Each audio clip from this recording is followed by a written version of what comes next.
All right, for our second demo, probably not, well, hopefully not too much of a surprise, because really we just took the setup we originally had, the scale hanging from the ceiling with an object hanging on it, and we just sort of changed the direction of those stuff by putting a pulley in place, but it was still ultimately a solid thing, the ceiling or the lab table, with a string attached to it that was connected to the scale, and then the scale was connected to a 1 kilogram mass.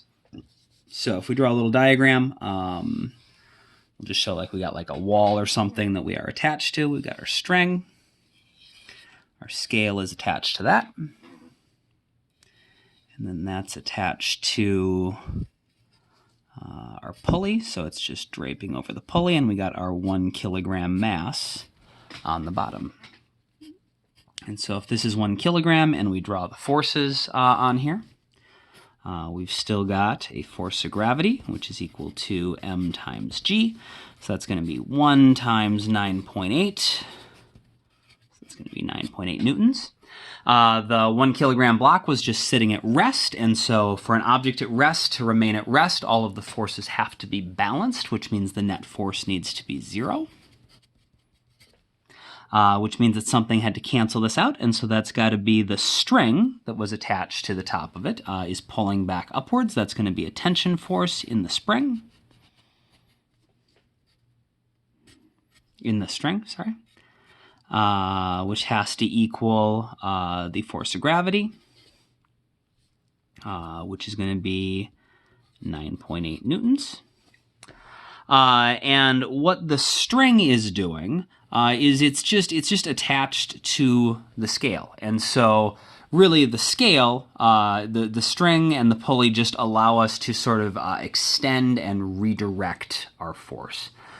So the scale is pulling on the string, and because that string is stretched over a pulley, even though the scale thinks it's pulling to the left, it winds up pulling the block upwards because we have just redirected that force through the use of our string and pulley. And so we still have the force exerted by the scale is this 9.8 newtons, and it's just being redirected by our string and pulley system. But the scale still reads the force that it's pulling with, which is our 9.8 newtons.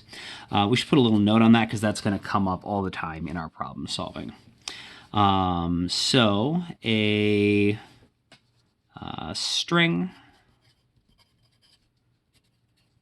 and pulley system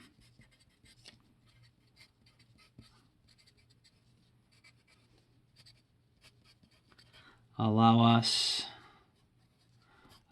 to change the direction